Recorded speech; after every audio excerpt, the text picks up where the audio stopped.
வணக்கம் நண்பர்களே, நான் உங்கள் அறிவறிவி கல்விச்சாலையிலிருந்து மணிகண்டன் பேசுகிறேன். இப்பொழுது நாம் பார்க்க போகிறது என்னவென்றால் குரூப் 4க்கான சிலபஸ் டீகோடிங். முதல்ல நம்ம ஜிஎஸ் பார்த்துடலாம். ஜிஎஸ்சில் மொத்தம் 75 கேள்வி இருக்குது. தமிழில் 100 கேள்வி, மேக்ஸில் 25 கேள்வி இருக்குது. இந்த மேக்ஸில் 25 கேள்வி 15 கேள்விகள்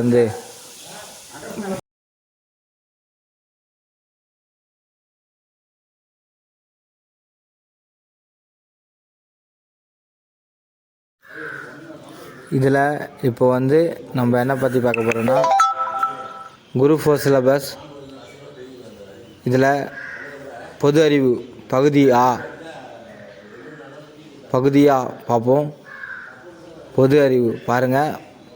பொது அறிவியல் முதல் 5 கேள்விகள் அலகு 1ல் இருக்குது. பேரண்டத்தின் இயல்பு முதல் அலகு பொது அறிவியல் 5 கேள்விகள். அலகு 2 புவியியல் 5 கேள்விகள். அலகு 3 இந்தியாவில் வரலாறு, பண்பாடு மற்றும் இந்திய தேசிய இயக்கம் 10 கேள்விகள். அலகு 5 இந்திய ஆட்சியல் 10 கேள்விகள். அலகு 4 இந்திய ஆட்சியல் 10 கேள்விகள், 15 கேள்விகள். அலகு 5 இந்திய பொருளாதாரம் மற்றும் தமிழ்நாட்டின் வரலாற்று நிர்வாகம் 20 கேள்விகள். அடுத்தது கடைசியாக இருக்கக்கூடியது அலகு 6 தமிழ்நாட்டு வரலாறு, பண்பாடு, மரபு மற்றும் சமூக அரசியல் இயக்கங்கள் 20 கேள்விகள்.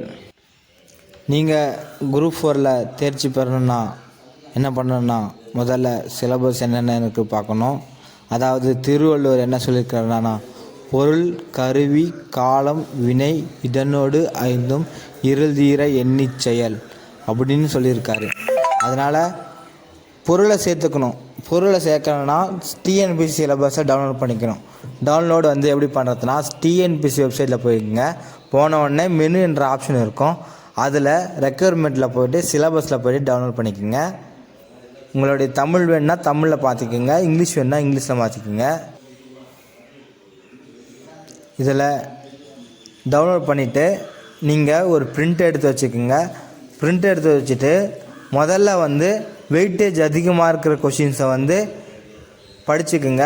எப்படி படிக்கிறதுனா, வேர் டு ஸ்டடி நான் இன்னும் 2 நாளில் வேர் டு ஸ்டடி தரேன். அந்த வேர் டு ஸ்டடி மூலமா நீங்கள் படிச்சுக்குங்க. இப்போ எதுக்கு வெயிட்டேஜ் அதிகமாக இருக்கோ அந்த வெயிட்டேஜ் மார்க்கை முதல்ல படித்து முடிச்சுக்குங்க. வெயிட்டேஜ் படித்த மார்க்கை படித்தா தான் போக முடியும். ஈஸியாக கிளியர் பண்ணுறதுக்கு என்ன வழினா, 3 கண்டிஷன்ஸ் தான் இருக்குது. 3R read, revision, recall. இந்த மெத்தடை ஃபாலோ பண்ணுங்கள். இப்போ பாருங்கள், பகுதி ஆல என்ன கொடுத்துருக்காங்கன்னா, திறனறிவு காரணவியல் கேள்விகள். இது ஒரு 15 கேள்விகளும் இதில் ஒரு 10 கேள்விகளும் இருக்குது. 15 கேள்வியில் கணிதத்தில் சுருக்குதல், விழுக்காடு, மீட்பது பொருட்காரணி, HCF, மீச்சிறு பொதுக்காரணி, LCM, விகிதம் மற்றும் விகிதாச்சாரம் கொடுத்துருக்காங்க.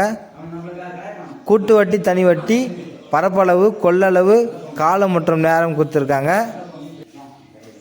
இதை ஒவ்வொன்றுத்தையும் ஒரு டாப்பிக்கை 2 நாளைக்கும் போட்டு பாருங்கள். ப்ரீவியஸ் இயர் கொஷின் பேப்பரை ஒரு நாளைக்கு போட்டு பாருங்கள். மொத்தத்தில் 3 நாள், மொத்தத்தில் 20 டாபிக் இருக்கும். 20 × 3 60 நாளில் நீங்கள் முடிச்சிடுவீங்க. இப்போது ப்ராக்டிஸ் தான் ரொம்ப முக்கியம். ஃபஸ்ட் எடுத்தோடனே மேக்ஸோடைய ஃபார்முலாஸை எழுதி உங்களுக்கு எங்கே தோணுதோ அங்கே ஒட்டிக்குங்க. ஒட்டிட்டு அதை டெய்லியும் காலையில் எழுந்தோடனே பாருங்கள். அப்புறம் படிக்கிறது எப்படின்னா, காலையில் 5 மணிக்கு எழுந்து ஃப்ரெஷ்ஷப் ஆகிட்டு படிங்க. இப்போ டிஎன்பிசி டீகோடிங் பார்ப்போங்களா?